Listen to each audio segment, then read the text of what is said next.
नमस्कार दोस्तों, मैं तरुण स्वागत करता हूं आपका अपने YouTube चैनल पे। दोस्तों, किसी ने खूब कहा है कि धूप में बाप और चूल्हे से माँ जलती है, तब जाकर कहीं औलाद पलती है। आज अक्टूबर का महीना है और इस महीने का मेरे जीवन में एक बहुत ही खास स्थान है। अक्टूबर 22 को मेरा जन्मदिन है, जो कि आने वाला है। तो जन्मदिन की कुछ यादें हैं मेरे साथ। ऐसे तो मैंने जन्मदिन मनाने में ज़्यादा विश्वास नहीं रखता हूँ, पर जैसे-जैसे मेरी उम्र बढ़ती चली गई, मेरा परिवार बड़ा होता चला गया, लोग गाहे-बगाए मेरा जन्मदिन मनाते हैं। उन सब मनाए हुए जन्मदिन से कुछ ना कुछ स्पेशल, कुछ ना कुछ खास मेरे साथ जुड़ा रहता है। सबकी यादें मेरे लिए अनफॉरगेटेबल हैं। पर मैं शुरुआत करना चाहूँगा आज अपने पहले जन्मदिन से। तो मैं आज आपके सामने इस वीडियो में अपने कुछ निजी संस्मरण शेयर करना चाहता हूँ, जिसको सुनकर शायद आपको अच्छा भी लगे और मैं जिस गम से गुजर रहा हूँ, शायद मेरा दुख भी थोड़ा हल्का हो। शुरुआत करता हूँ साल 1990 से। मेरी उम्र तकरीबन तकरीबन कोई 7-8 साल की रही होगी और मेरे एक दोस्त के घर में जन्मदिन मनाया गया। मैं बताना चाहूँगा कि ग्लोबलाइजेशन और बाज़ारवाद के फैलने से पहले, यानी 91 से पहले जो दुनिया थी, वो बहुत शांत थी, बहुत ठहरी हुई थी।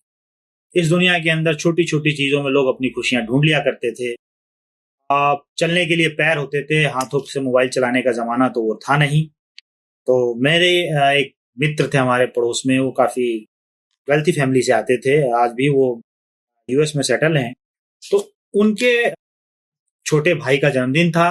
उम्र में वो मुझसे काफ़ी छोटा था, रहा होगा करीब 2 या 3 साल का। तो मैंने अपने दोस्त से पूछा कौतूहल से कि भाई आज आपके भाई का जन्मदिन है? बोला हाँ यार, मैंने बताया तो था आपको 4-5 दिन पहले। तो मैं उसके भाई के जन्मदिन में गया और ज़िंदगी में पहली बार मैंने केक का स्वाद चखा। अब हुआ यूँ कि बालक मन, मैं घर आया। घर आने के बाद मैं जिद करके बैठ गया कि नहीं, मुझे भी जन्मदिन मनाना है। जन्मदिन कोई हमारे बिहार के समाज का कोई कल्चर उस तरीके का था नहीं। मेरी माताजी ने काफ़ी मुझे रोकने की कोशिश की कि नहीं, जो है कि ये सब हमारे यहाँ नहीं होता। डाँटा भी, हो सकता है शायद वो अपनी गरीबी को छुपाना चाहती हूँ, शायद उनके दिमाग में ये बात चल रही हो कि भारी मन से ही सही, अगर मैं इसका जन्मदिन मनाती भी हूँ तो पैसे कहाँ हैं। तो इस चीज़ को जब मैंने उस समय तो महसूस नहीं किया, लेकिन आज जब मैं 40 साल से ऊपर का हो चुका हूँ तो मुझे वो दर्द उस समय का समझ में आता है कि माताजी मेरी क्या सोच रही थी। खैर, काफ़ी ज़िद करने के बाद जो है कि मेरी माताजी ने जो है हाँ कर दी कि ठीक है, जो तुम्हारा जन्मदिन मनाया जाएगा। सन 1990 में मैं अपने स्कूल गया पढ़ने के लिए। नॉर्मल हमारे घर के बाहर एक स्कूल होता था कुछ ही दूरी पे। तो मैं अपने क्लास में बहुत खुश था। मैंने टीचर को बताया, अपने सहपाठियों को बताया कि भाई आज मेरा जन्मदिन है और आज के दिन ही मेरा जन्म हुआ था और मेरी एज 7 साल या 8 साल है, जो भी मैंने उस समय कोट किया होगा। तो वो लोग भी बड़े इंटरेस्टिंग यार उसमें, क्योंकि सामाजिक और आर्थिक रूप से तो मेरे जैसे ही थे। कुछ होंगे मेरे से सही, लेकिन कुछ ज़्यादातर 90% मेरे जैसे ही थे। तो उन्होंने मुझसे पूछा भाई जन्मदिन में क्या क्या होता है। तो हमारी जिंदगी की संस्मरण में जो जन्मदिन की यादें हैं, वो एक दूरदर्शन की पिक्चर हुआ करती थी, जहाँ सफेद कपड़े पहन के नौकर खड़े होते थे, उनके सर पे एक इतना बड़ा सोफा सा लगा रहता था और एक बड़ी रिच घर का लड़का या लड़की जो है, एकदम सूटेड बूटेड या बड़े अच्छे फ्रॉक में लड़की आती थी और इतना लंबा इतना बड़ा केक रखा होता था और उस केक को वो लोग फूक कर जो है कैंडल्स को बुझाते थे और फिर डांस होता था, ऑर्केस्ट्रा होता था, गाने होते थे। जैसे कई गाने जैसे थे, जैसे हम भी अगर बच्चे होते, हम भी अगर बच्चे होते, हम भी अगर बच्चे होते, नाम हमारा होता गबलू बबलू, खान को मिलते लड्डू और दुनिया कहती हैप्पी बर्थडे टू यू। इस तरीके के ना जाने कितने कितने संस्मरण हमारे को, हमारी याददाश्त में यही है कि अमीर लोगों का काम है ये जन्मदिन मनाना। तो मेरे इतना बोल देने भर से ही स्कूल के अंदर, भाई क्लास के अंदर हो गया कि भाई तरुण जो है बहुत अमीर घर का बच्चा है। हकीकत तो खैर क्या थी। मैं अपने घर आ गया।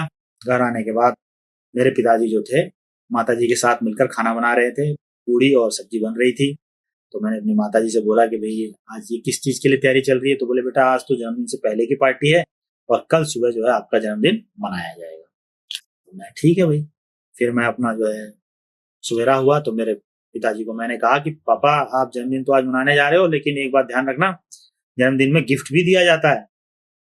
तो मेरे पिताजी बोले भाई गिफ्ट मतलब क्या? मतलब मैंने कहा कुछ आपको देना होगा। बोला बेटा इतना कुछ तो देता हूँ तेरे को, और क्या है, पैसे कमा के कहाँ लाता हूँ, तुम ही लोगों को देता हूँ, क्या चाहिए बोलो, टॉफी चाहिए, बिस्किट चाहिए, नमकीन चाहिए, क्या चाहिए। तो मैं बोला पिताजी मुझे साइकिल चाहिए। तो सुन के मेरे पापा जो हैं कि मतलब कि एकदम सकपका से गए कि यार ये क्या मांग रहा है। तो उन्होंने जो है मेरे को डांट दिया, बोला अच्छा ठीक है देखता हूँ, देख। फिर वो दाएं बाएं हो गए। लेकिन ये जिद पकड़ के मैं सुबह से बैठ, मुझे साइकिल चाहिए, साइकिल चाहिए। अब जन्मदिन की भी तैयारी चल रही थी, तो मेरे दिमाग में तो ये था कि बड़ा सा केक आएगा। तो खैर माँ ने बोला कि मैंने आस पड़ोस के 2-4 घरों में जाके बोल दिया कि भाई आज मेरा जन्मदिन है, आप सबको आना है, चाची वगैरह सबको बोल दिया जो हमारे मोहल्ले की थी। बोला ठीक है हम आएंगे आएंगे आएंगे। फिर सबने मेरी माँ से तस्दीक की होगी कि भाई ऐसा कुछ है क्या प्रोग्राम आज, तो बोला नहीं नहीं ऐसा कुछ नहीं है, मेरी माँ ने समझाया होगा ऐसी जिद कर रहा है, घर में 2-4 बच्चों के साथ खेल कूद करके जन्मदिन मना लिया जाए।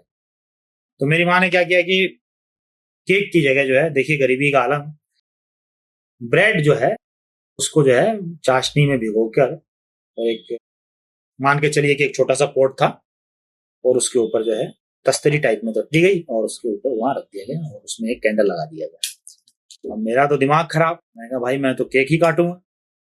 मेरे पिताजी ने डांटा कि नहीं नहीं तुम इसको करो, फिर हम केक भी लाएंगे, ऐसी कोई बात थोड़ा ना, पहले इसको करो ना, ये कच्चा है, फिर पक्का जन्मदिन मनाएंगे, हमारे यहाँ 5 दिन बाद मनाया जाता है। तो फिर मैं अपने पापा से बहसबाजी करने लगा, जिद दिखाने लगा कि आपको तो मैंने साइकिल के लिए बोला था, साइकिल भी आपको लेके आना चाहिए। बोले भाई बताया तो 5 दिन बाद जो है मैं जो है आपके लिए साइकिल ले आऊंगा, अभी तो एक कच्चा जन्मदिन है ना, ये तो अभी हमारे यहाँ का भी तो कुछ वो होता है, मतलब हमारे यहाँ की कोई रीत होती है ना भाई, ये रीत है बिहार की। वो तुम्हारा जो दोस्त था जिसको तुम देख रहे हो वो तो बाहर के लोग हैं ना, मतलब वो हरियाणा के हैं, कोई पंजाब का है, तुम तो बिहार के हो ना बेटा, तो तुम्हारे यहाँ पर जन्मदिन ऐसे ही मनाया जाता है। तो मैं ठीक है पिताजी, तो 5 दिन बाद तो ले आओगे, बोला हाँ। खैर किसी तरीके से हाथ पैर जोड़ के मेरे पापा ने जो है केक कटवाया, केक मैंने काटा, और जो है सब लोग हम लोगों ने केक वगैरह खाया, मम्मी ने हलवा हलवा बना रखा था। खैर जितने भी संसाधन थे उसके अंदर मेरी माँ जो है हर चीजों को मैनेज कर लेती थी। आजकल की गृहिणियों में ये आदत पता नहीं कहाँ चली गई है, अब मैं किसी पर टिप्पणी नहीं करूंगा, लेकिन ऐसा होता है कि जो भी संसाधनों का रोना मेरी माँ ने कभी नहीं रोया, और वो जन्मदिन उस दिन तो निपट गया। खैर 3-4 दिन भी गुजर गए, लेकिन केक की डिमांड शायद मैं भूल चुका, केक पे मैं उतना रिजिड नहीं हुआ। मैं जाके लटक गया एक बात पे कि मुझे साइकिल चाहिए, साइकिल साइकिल साइकिल का रट्टा मैंने लगाए रखा। 1 दिन 4 दिन गुजर गए, 1 दिन गुजरा, 2 दिन गुजरा, 3 दिन गुजरा, दिन गुजर गए। एक दिन बहुत जिद की मैंने साइकिल की, बहुत जिद करने के बाद शायद मेरे पिताजी ने मुझे एक झापड़ रसीद कर दिया, ले तेरी साइकिल, चुप करके बैठ। और 2-3 बातें बोली, जब शायद मुझे याद ना हो, और एक मुझे हल्का सा याद है, काम धंधा है नहीं, बच कोई समझ के राजी नहीं है, तुझे साइकिल लाके हैं, खाएंगे क्या, बस इतनी सी बात बोली। और मैं फिर अपना स्कूल चला गया, सुबह सुबह का बात था। फिर स्कूल जाने में मेरा मूड ऑफ रहा, फिर रात को मैं शाम को आया स्कूल से, फिर खेला कूदा थोड़ा, मेरा बच्चे का मन उस दिन थोड़ा उदास था। माँ ने मेरे को पूरी सब्जी वगैरह जो भी जिस तरीके से मुझे पुचकार सकती थी वो किया, और जो है मैं सो, रात को मेरी नींद हल्की सी खुली होगी या सोया था। तो मेरे पिताजी तो सुबह जब मुझे पिटाई करके गए थे, तो उनका भी बाप तो बाप होता है, उनके मन में भी बड़ा खलिश था कि यार देखो मैंने जो है इसकी बच्चे की पिटाई कर दी, मांग ही क्या रहा था, साइकिल ही तो मांग रहा था। जैसे हम आज अपने बच्चे के बारे में सोचते हैं, डांट देते हैं या मार देते हैं, तो बाद में बड़ा अफसोस होता है कि यार इसको क्या मतलब इन चीजों से, तो बच्चा है। मेरी माँ से पूछा उन्होंने कि सो गया क्या, तो मेरी माँ ने कहा हाँ, भोजपुरी में बोला कि थाक गई रहे सो। मेरी माँ थोड़ा भोजपुरी ही बोला करती थी घर के अंदर। पिताजी ने बोला कि आज एकदम सुबह गुस्सा दिला दिलस, इसलिए इसको मैंने मारा, मतलब सुबह मुझे आज गुस्सा दिला दिया, कल कुछ काम धंधा हुआ नहीं था। मेरे फादर एक छोटे से बिजनेसमैन थे, नॉर्मल सी बिजनेस की दुकान थी उनकी, तो नॉर्मल कारोबार था, काम डेली के ऊपर हुआ करता था कि आज जितना आएगा कल खाएंगे। उस दिन काम नहीं था। मेरे पिताजी बड़ा अफसोस किए, बोले कि यार जो है कि बच्चे को क्या मालूम, गलती से अगर पे हाथ उठा देनी, गलती से इस पे हाथ उठा दिया, मैं तो उसको भोजपुरी को हिंदी में भी करते जा रहा हूँ। खैर मेरी माँ जो है इस बात को मान के राजी नहीं कि भाई पैसा नहीं है या जो भी है, आपने मारा जो भी है वो तो गलत किया। मेरी माँ जरूर बोली कि वो कीन देती तो क्या हो जाए, मतलब साइकिल ले देते तो क्या हो जाए। मेरे फादर ने भी कहा ठीक है, कालजाई में व्यवस्था करा था नहीं, एकरा खातिर साइकिल कर रहे थे। आप समझ रहे होंगे आई होप। तो फिर मेरे फादर ने जो है मेरे लिए जुगाड़ करना शुरू किया। बगल में फिर एक साइकिल की, मतलब मेरे एक अंकल थे, उनका काम था साइकिल रिपेयर करने का। तो उन्होंने जो है मुझे जो है एक साइकिल दिखाई कि भाई देखो ये पुरानी साइकिल जरूर है लेकिन एकदम नया ही समझ लो। और मैंने फिर पूछा कि कितने का है, तो उसने बोला कि तुम ले जाओ, तुम्हारे पापा ने पैसे दे दिए, इसको ले जाके चलाओ। फिर चलाने लगा। फिर अब बच्चे की बात आई गई होगी, भूल गया। काफी समय तक वो साइकिल पड़ी रही। फिर ना जन्मदिन मना ना साइकिल, कोई गिफ्ट मैंने लिया। बड़ा होते गया, मेरी समझ बढ़ती चली गई। वो पहला जन्मदिन था जो मुझे आज तक याद है। उसके बाद तो जन्मदिन कितने आए कितने मनाए उतना कुछ याद नहीं रहता। ये मेरे संस्मरण में रहा। 2007 या 6 के अंदर कोई ऐसी घटना हुई कि वो साइकिल मुझे बेचनी पड़ी। उसके बाद 2010 में हमारी माता जी का देहांत हो गया। अब ना कोई घर में है, हमारे माँ पिताजी तो खैर हयात हैं, जिंदा हैं, जीवित हैं, लेकिन यादें तो हैं। माता जी तो चली गई। और यही छोटी छोटी घटनाएं जो होती हैं इंसान के साथ, जो उसको जिंदगी भर याद रहती हैं, और फिर वो कुछ अपने मन के अंदर ही रखता है, कहीं शेयर तो कर नहीं सकता क्योंकि अब मेरी ये कहानी से किसी को क्या लेना।